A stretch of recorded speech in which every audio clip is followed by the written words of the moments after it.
Welcome to media today. ముందుగా headlines చూద్దాం.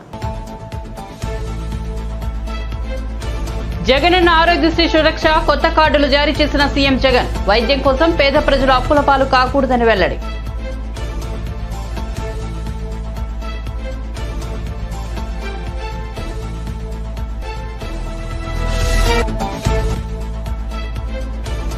ఈ నెల 20న విజయనగరం జిల్లా పోలిపల్ల వద్ద యోగులం విజయోత్సవ సభ హాజరు కానున్న చంద్రబాబు, పవన్ కళ్యాణ్.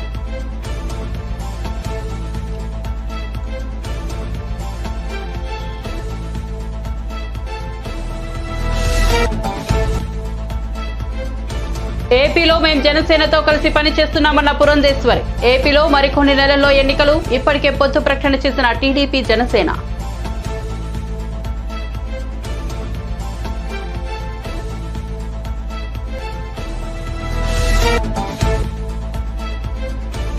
ఉద్యోగులపై కక్ష సాధింపు చర్యలు ఉండవన్న మంత్రి పొంగిలేటి శ్రీనివాసరెడ్డి. ఇది కాంగ్రెస్ ప్రభుత్వం ఫ్రెండ్లీ ప్రభుత్వమని వ్యాఖ్య.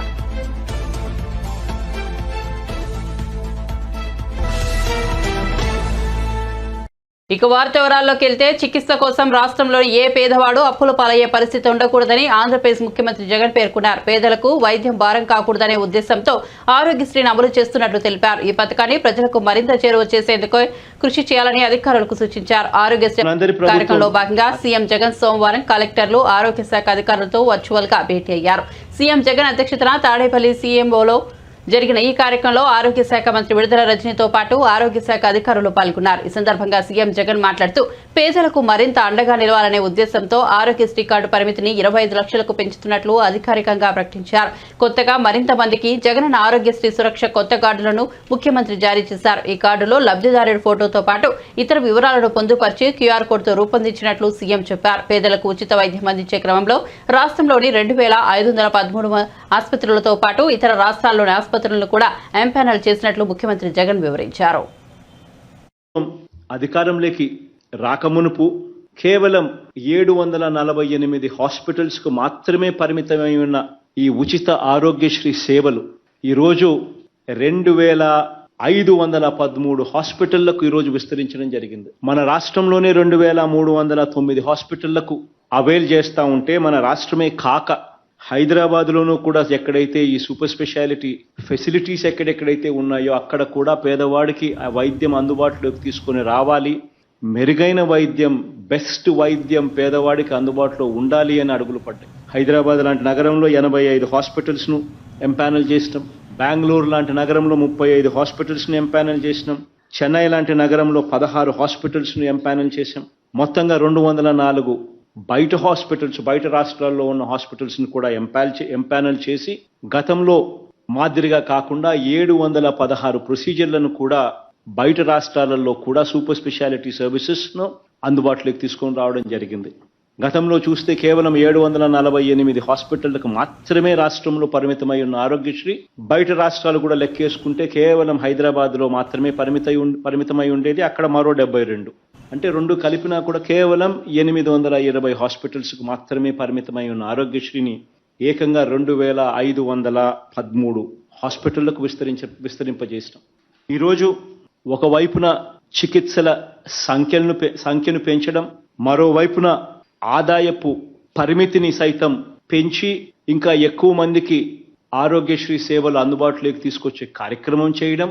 మూడవది, 25 లక్షల వరకు ఖర్చయ్యే చికిత్సలు కూడా ఈరోజు 25 లక్షల దాకా కూడా ఆరోగ్యశ్రీ చికిత్సలను ఖర్చు అయ్యే సేవలను కూడా ఆరోగ్యశ్రీలోకి ఈరోజు తీసుకుని రావడం.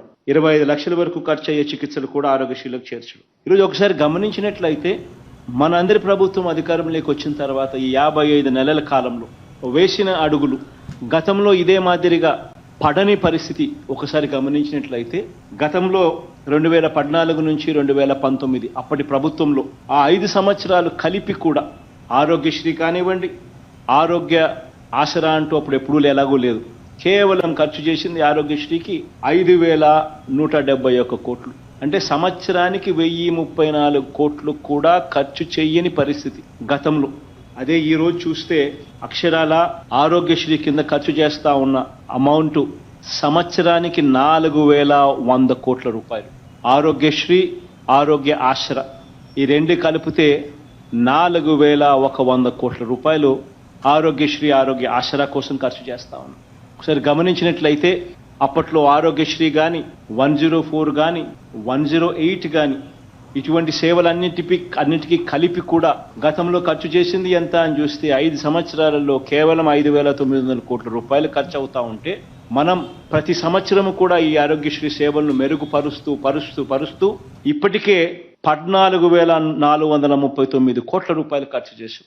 ఇది సంవత్సరానికి 4,400 కోట్ల రూపాయలు 104, 108 కూడా కలుపుకుంటే ఆరోగ్యశ్రీ ఆరోగ్య ఆసరాకు 4,100కు 104, 108 కూడా కలుపుకుంటే 4,400 కోట్ల రూపాయలు సంవత్సరానికి కేవలం పేదవాడి కోసం. పేదవాడు అప్పుల పాలయ్యే పరిస్థితి రాకూడదు, వైద్యం కోసం ఏ పేదవాడు ఇబ్బంది పడే పరిస్థితి రాకూడదు అన్న తాపత్రయం.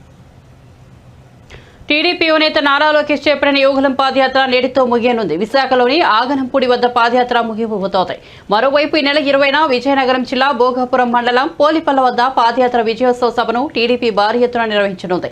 ఈ సభకు టీడీపీ అధినేత చంద్రబాబు, జనసేనాని పవన్ కళ్యాణ్ హాజరు కానున్నారు. ఈ సభ నుంచే టీడీపీ జనసేన ఉమ్మడిగా ఎన్నికల శంఖారావాన్ని పూరించనున్నాయి. ఇరువురు నేతలు కీలక ప్రకటన చేసే అవకాశం ఉంది. ఈ సభకు ఇరు పార్టీలకు సంబంధించి లక్షలాది మంది తరలిరానున్నారు.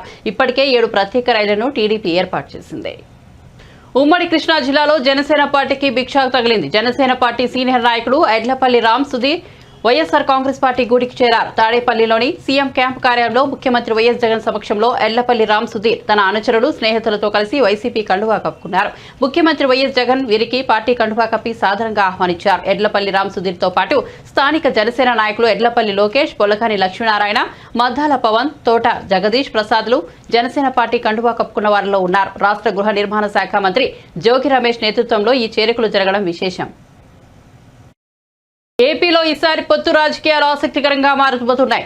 వచ్చే ఎన్నికల కోసం పొత్తు కుదుర్చుకున్నట్లు టీడీపీ, జనసేన పార్టీలు ఇప్పటికే ప్రకటించగా జనసేన తమ భాగస్వామ్య పక్షమని మరోపక్క బీజేపీ చెబుతోంది. మరికొన్ని నెలల్లో ఎన్నికలు జరగనుండగా టీడీపీ, బీజేపీ కూడా కలుస్తాయా అన్నది తేలాల్సి ఉంది. ఈ నేపథ్యంలో ఏపీ బీజేపీ చీఫ్ పురంధేశ్వరి కీలక వ్యాఖ్యలు చేశారు. ఏపీలో తాము జనసేనతో కలిసి పనిచేస్తున్నామని వెల్లడించారు. ఏపీలో బీజేపీతో ఇతర పార్టీల పొత్తులపై జాతీయ నాయకత్వానిదే తుది నిర్ణయమని స్పష్టం చేశారు. ఇక వైసీపీ ప్రభుత్వంపై పురంధేశ్వరి స్పందించారు. ఏపీలో కార్పొరేషన్ల పేరుతో వైసీపీ సర్కార్ కులాల మధ్య చిచ్చు పెడుతోందని విమర్శించారు. రాష్ట్రంలో సంక్షేమ పథకాల అమలు కేంద్రం నిధులతోనే జరుగుతోందని పురంధేశ్వరి స్పష్టం చేశారు. నిధులు కేంద్రానివి, స్టిక్కర్లు రాష్ట్రానివి అని వ్యాఖ్యానించారు. ఈసారి ఎన్నికల్లో ప్రజలు వైసీపీ ప్రభుత్వానికి గట్టిగా బుద్ధి చెప్పాలని, రాష్ట్రంలో బీజేపీ అధికారంలోకి వచ్చేలా ఓటుతో దీవించాలని కోరారు. నమస్కారాలు నేను తెలియజేస్తున్నాను. ఇప్పటికీ 3 నెలలు అవుతుంది నేను అధ్యక్షురాలుగా బాధ్యతలు స్వీకరించిన తర్వాత రాష్ట్ర వ్యాప్తంగా పర్యటన చేయవలసినటువంటి బాధ్యత నా మీద ఉన్నది. పర్యటన అంటే కేవలం ఊరికినే వెళ్ళి రావడం కాదు, కానీ అక్కడ ఉన్నటువంటి కార్యకర్తల్ని కలవాలి, వారితో అనుబంధం బలోపేతం చేసుకోవాలి, వారి మనోభావాలు అర్థం చేసుకోవాలి అనేటువంటి సంకల్పం ఒక పక్కన అయితే, రెండవ పక్కన పార్టీ సంస్థాగతంగా ఏ మేరకు బలంగా ఉన్నది, ఇంకా ఏ పని చేసుకుని పార్టీని సంస్థాగతంగా బలోపేతం చేసుకోవాలి అనేటువంటి విషయం ఇంకొకటి అయితే, రాజకీయ పరంగా ఆ జిల్లాలో పరిస్థితులు ఏమిటి, మేము ఏ రకమైనటువంటి రాజకీయ కార్యాచరణతోటి ముందుకు వెళ్ళాలి, ఈ విషయాల మీద దృష్టి కేంద్రీకరిస్తూ నా పర్యటన నేను ప్రారంభించడం జరిగింది. ఇప్పటికే నేను 18 జిల్లాలకు వెళ్ళాను. ఇది 19వ జిల్లా. రేపు మళ్ళీ గోదావరి జోన్లో ఉన్నటువంటి ఇంకొక 4 జిల్లాలకు వెళ్తాను. ఆ తర్వాత కోస్తాలో మిగిలిపోయినటువంటి ఇంకో 3 జిల్లాలకి నేను వెళ్ళాలి.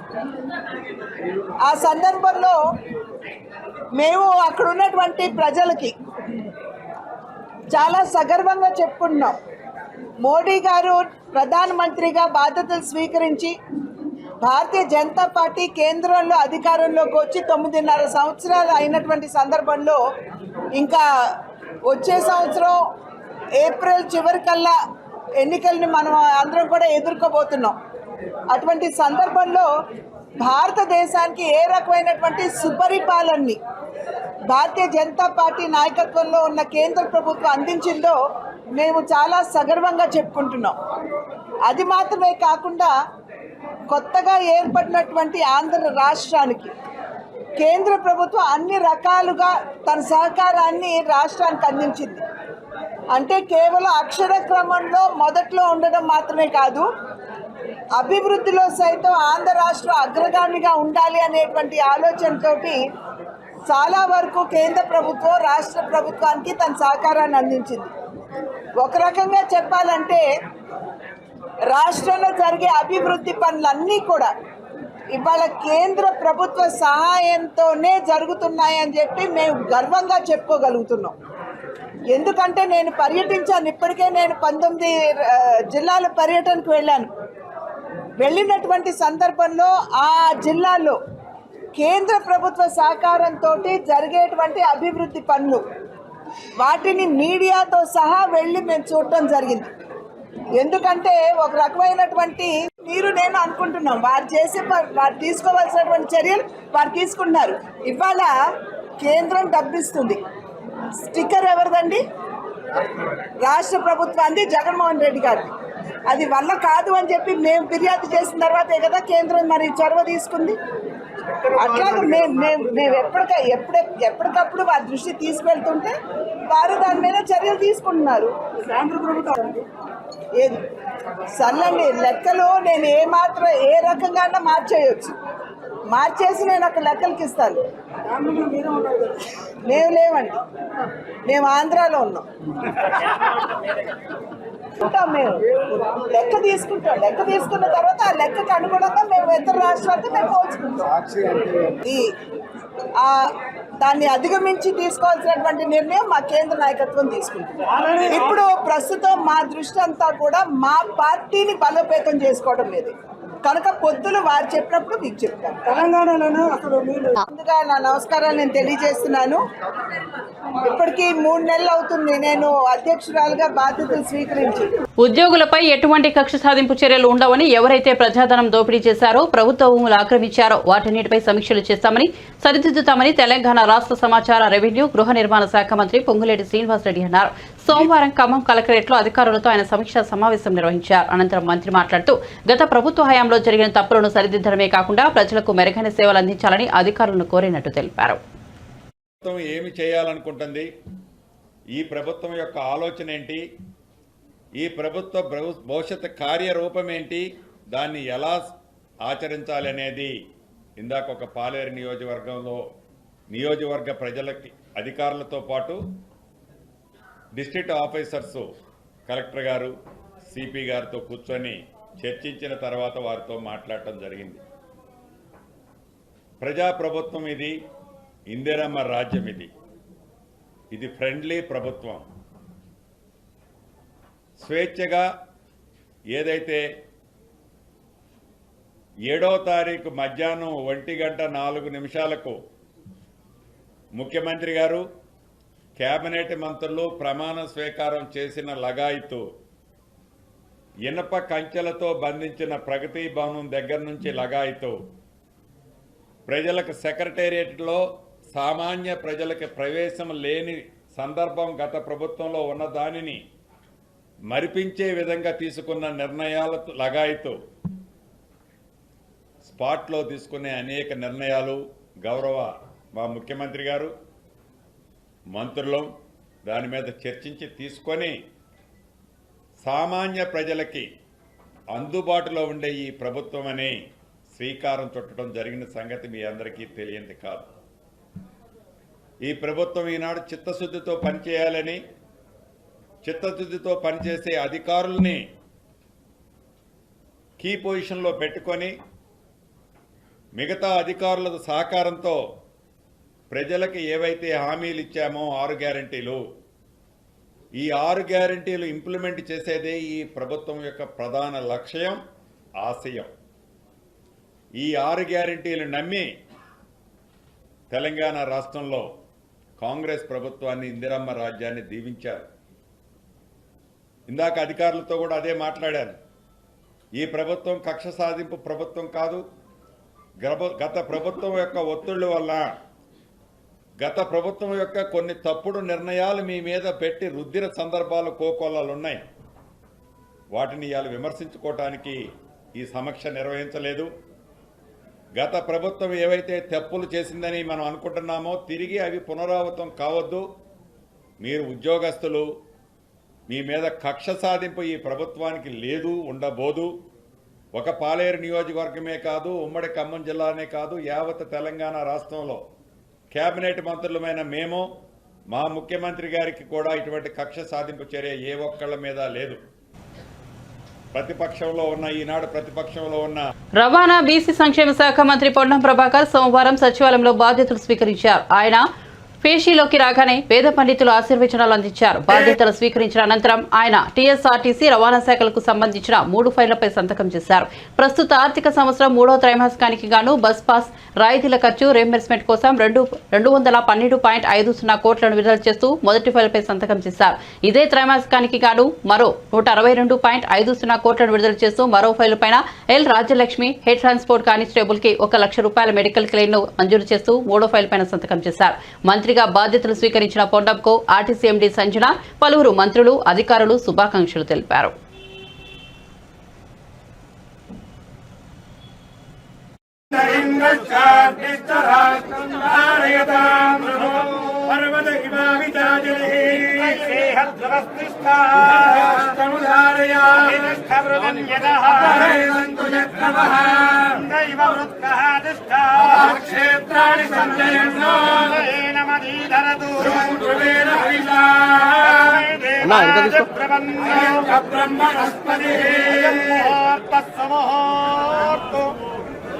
ముఖ్యమంత్రి రేవంత్ రెడ్డిని బీజేపీ జాతీయ ప్రధాన కార్యదర్శి బండి సంజయ్ ప్రశంసించారు. ఈ మేరకు బీజేపీ నేత సీఎంకు లేఖ రాశారు. మిడ్మానేరు ముంపు బాధితుల సమస్యను అసెంబ్లీలో ప్రస్తావించడం అభినందనీయమన్నారు. త్యాగాల పునాదాలపై ఏర్పడిన తెలంగాణలో ప్రజా ఆకాంక్షలకు అనుగుణంగా పాలన కొనసాగించాలని పేర్కొన్నారు. దీర్ఘకాలికంగా పెండింగ్ లో ఉన్న మిడ్ మానేరు బాధితుల సమస్యను లేఖలో ప్రస్తావించారు. ఒక్కో బాధిత కుటుంబానికి ఇళ్ల నిర్మాణం కోసం 5.04 లక్షలు చెల్లించాలని విజ్ఞప్తి చేశారు. నీలోజుపల్లి నుంచి నందిగామ అగ్రహారం వరకు ఇండస్ట్రియల్ కారిడార్ తో పాటు స్కిల్ డెవలప్మెంట్ కాలేజీని ఏర్పాటు చేయాలని కోరారు. రాజ్యసభ సభ్యుడు సంతోష్ కుమార్ సహా మాజీ సీఎం కేసీఆర్ కుటుంబ సభ్యులు అర్హత లేకున్నప్పటికీ మిడ్ మానేరు ప్యాకేజ్ పరిహారం తీసుకున్నారని ఆరోపించారు. రాష్ట్ర మంత్రిగా ప్రమాణ స్వీకారం చేసిన తరువాత తొలిసారిగా ములుగు నియోజకవర్గానికి వచ్చారు సీతక్క. ఈ సందర్భంగా పార్టీ శ్రేణులు, అభిమానులు, ప్రజలు ఆమెకు ఘన స్వాగతం పలికారు. ములుగు జిల్లా మహమ్మద్ గోస్పల్లి వద్ద ఆమెకు ఘన స్వాగతం పలికారు. పర్యటన సందర్భంగా సీతక్క మాట్లాడుతూ, నేను ఏ స్థాయిలో ఉన్నా ములుగుకు ఆడబిడ్డనే. కాంగ్రెస్ ఎన్నికల్లో ఇచ్చిన ప్రతి హామీని నెరవేరుస్తానన్నారు. గ్రామాల అభివృద్ధికి కృషి చేసి నా శాఖకు వన్నె తెస్తానని పేర్కొన్నారు. బీఆర్ఎస్ పాలనలో గజ్వేల్, సిద్దిపేట, సిరిసిల్లలో మాత్రమే అభివృద్ధి చెందాయి. రాబోయే కాలంలో కేంద్రంలోనూ కాంగ్రెస్ అధికారంలోకి వస్తుందన్నారు. కాంగ్రెస్ అంటే స్వేచ్ఛ, అధికారులు ప్రజలకు నిత్యం అందుబాటులో ఉన్నారని పేర్కొన్నారు. ఈ రోజు ఈ నియోజకవర్గానికి ఆడబిడ్డగా అందరి యొక్క ఆత్మీయ కుటుంబ సభ్యురాలుగానే ఉంటానని మరొకసారి మీకు అందరికీ మాట ఇస్తున్నాను. ఈరోజు రాష్ట్రంలో మరి ఇతర బాధ్యతలు ఉన్నప్పటికీ ఎక్కడున్నా నా మనసు, నా యొక్క పని కూడా ములుగు నుంచే రాష్ట్రానికి సేవలు అందిస్తానని కూడా, ఒక సేవకురాలుగానే ఉంటానని రాష్ట్ర ప్రజలకు కూడా తెలియజేస్తా ఉన్నాను. ఈరోజు కాంగ్రెస్ పార్టీ మాట ఇస్తే తప్పదు, మాట కోసం కట్టుబడి ఉండేటువంటి పార్టీ.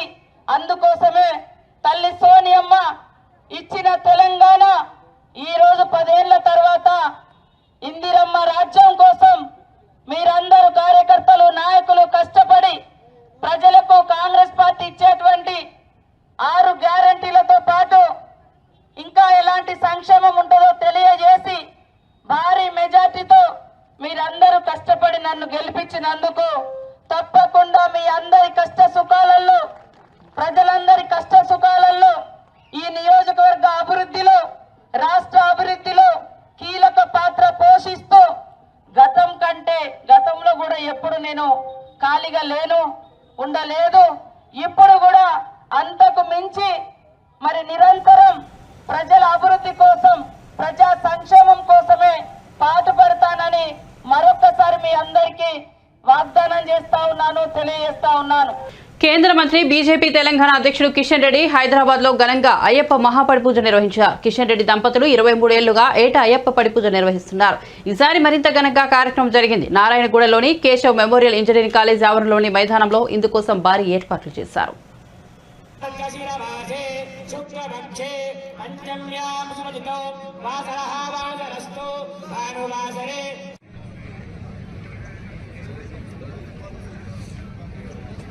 ओम श्री स्वामिये प्रियने मुहूर्त सुमुहूर्त मूल महागणपति भगवाने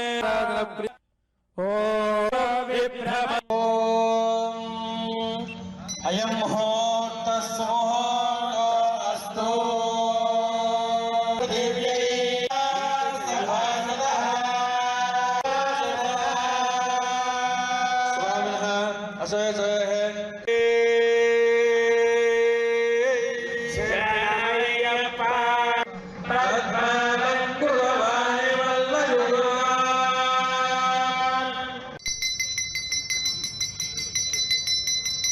ओम श्री स्वामिये दीपाराधन प्रियने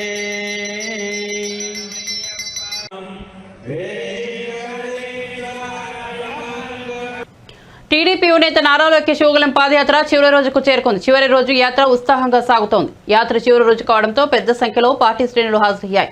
జనసేన శ్రేణులు కూడా లోకేష్ తో కలిసి నడుస్తున్నారు.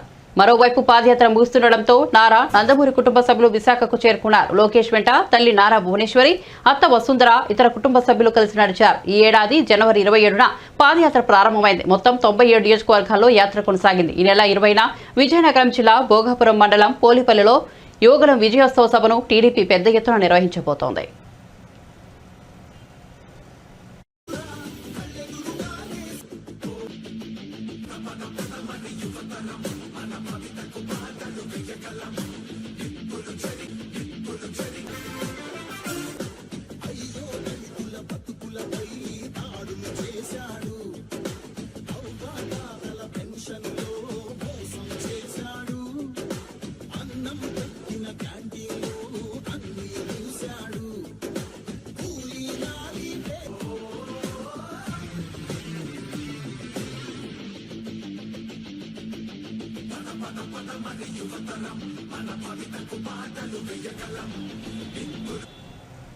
అచ్చంపేట మాజీ ఎమ్మెల్యే బీఆర్ఎస్ లీడర్ గువ్వల బాలరాజును పోలీసులు అరెస్ట్ చేశారు. ఇటీవల జరిగిన అసెంబ్లీ ఎన్నికల్లో అచ్చంపేట నియోజకవర్గం నుంచి పోటీ చేసిన గువ్వల బాలరాజు ఓటమి పాలైన విషయం తెలిసిందే. ఈ క్రమంలో ఓటమి తర్వాత తొలిసారిగా నియోజకవర్గానికి వస్తుండగా ఆయన పోలీసులు అడ్డుకున్నారు. వెల్దండ వద్ద ఆయన కారును అడ్డుకున్న పోలీసులు ఆయన్ను అదుపులోకి తీసుకుని పోలీస్ స్టేషన్కు తరలించారు. దీంతో ఆయన అభిమానులు బీఆర్ఎస్ కార్యకర్తలు వెల్దండ పోలీస్ స్టేషన్ కు భారీగా తరలివచ్చారు. స్టేషన్ ముందు ఆందోళన చేస్తున్నారు. తమ నాయకుని అరెస్టు అక్రమమని గువ్వల బాలరాజును వెంటనే విడుదల చేయాలని డిమాండ్ చేస్తున్నారు. నినాదాలు చేస్తూ స్టేషన్ ముందు బైఠాయించారు. కాంగ్రెస్ ప్రభుత్వం తమ నాయకుడిని వేధిస్తోందని, కావాలని ఆయన అరెస్టు చేయించిందని మండిపడుతున్నారు. దీంతో పోలీస్ స్టేషన్ ముందు ఉద్రిక్తత నెలకొంది.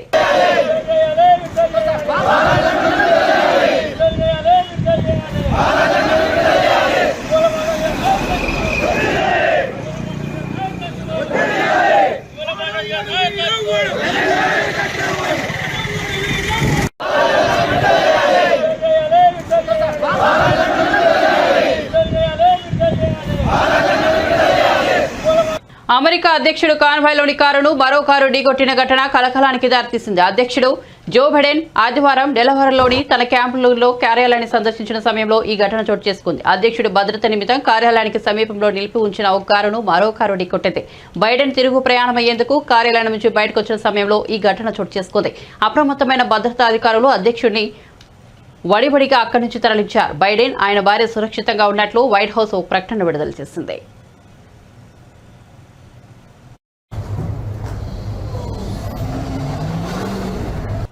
భారత్లో మళ్లీ కరోనా కేసులు వెలుగు చూస్తున్నాయి. తాజాగా GN1 కరోనా సబ్ వేరియంట్ వ్యాపిస్తున్నట్లు గుర్తించారు. ఈ నేపథ్యంలో కేంద్ర ప్రభుత్వం రాష్ట్రాలను అప్రమత్తం చేసింది. కరోనా కేసులు పెరుగుతుండటంతో రాష్ట్రాలకు ఆదేశాలు జారీ చేసింది. కరోనా లక్షణాలు ఉంటే RT-PCR టెస్టులు చేయించుకోవాలని పేర్కొంది. టెస్టుల్లో పాజిటివ్ వస్తే ఆ శాంపిళ్లను జీనోమ్ సీక్వెన్సింగ్ కు పంపాలని స్పష్టం చేసింది. అన్ని జిల్లాల్లోనూ పరిమితిని సమీక్షించాలని రాష్ట్ర ప్రభుత్వాలకు దిశానిర్దేశం చేసింది. భారత్లో ప్రస్తుతం XBB వేరియంట్తో పాటు JN1 సబ్ వేరియంట్ వ్యాపిస్తున్నట్లు వెల్లడైంది. గత 24 గంటల వ్యవధిలోనే దేశంలో 335 పాజిటివ్ కేసులు నమోదు కాగా 5 మరణించడంతో కేంద్రం అప్రమత్తమైంది. బులెటిన్ ముగించే ముందు హెడ్లైన్స్ మరోసారి చూద్దాం.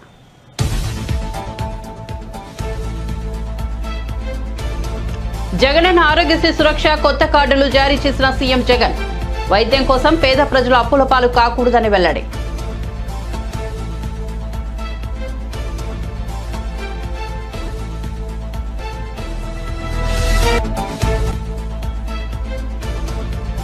ఈ నెల 20న విజయనగరం జిల్లా పోలిపల్ల వద్ద యోగులం విజయోత్సవ సభ హాజరు కానున్న చంద్రబాబు, పవన్ కళ్యాణ్.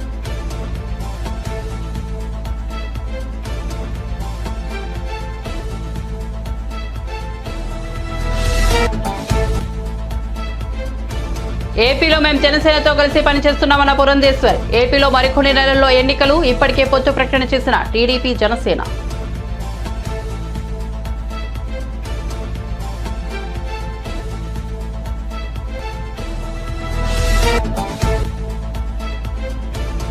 ఉద్యోగులపై కక్ష సాధింపు చర్యలు ఉండవన్న మంత్రి పొంగులేటి శ్రీనివాసరెడ్డి. ఇది కాంగ్రెస్ ప్రభుత్వం ఫ్రెండ్లీ ప్రభుత్వం అని వ్యాఖ్య.